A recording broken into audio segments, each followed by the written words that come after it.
At this point, we can try exploring and adding more detail. This creature might have a bit of wickedness and anger, so we can emphasize it through his expression. Its brows tensed and eyes fixated onto the distance. But it is not contemplating too much about its actions. Its apparent anger is more of instinctual animalistic drive. Larger eyes with the slit-type pupil, shaped similarly to that of a goat.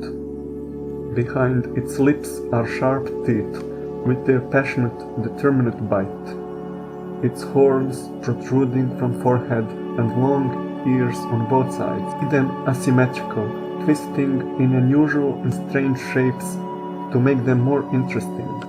At this phase you should take anatomy into consideration and try to correct mistakes as you go. It may still need some fine-tuning, but try to be more precise. For example, this sternocleidomastoid might be more pronounced. Latin names are pragmatic and, for example, this name shows where muscle connects and through which area it goes through. Sternum being breastbone, paido being clavicle, and mastoid is part of temporal bone in the back of our head. Always take your time and effort to go back and study basics. Make your monthly goal of learning specific parts of our body. For example, make this month a challenge to learn bones of the hand.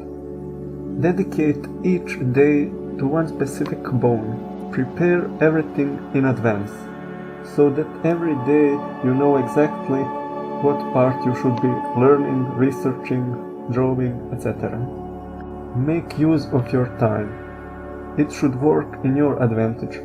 As we are continuing drawing, try to imagine, this time in greater detail. Imagine the messy hair, twigs and leaves. Break shapes, try to make them unique, play around. Contrast things with one another. Make fat around its tricep drop. Add weight to it. Try not to treat everything the same. Bone, muscle, adipose, hair, cloth, they should all have different line qualities and intensity. Draw from your memory and imagination, from archives you have in your mind, of all the experiences, books, movies. Remember your family, friends, people on the street. Take notes of how their bodies look and how they behave. Observe their personalities. Try to make skin squash, stretch, wrinkle. How does it look when it's dry, when it's wet? How different muscles behave when flexed and when relaxed.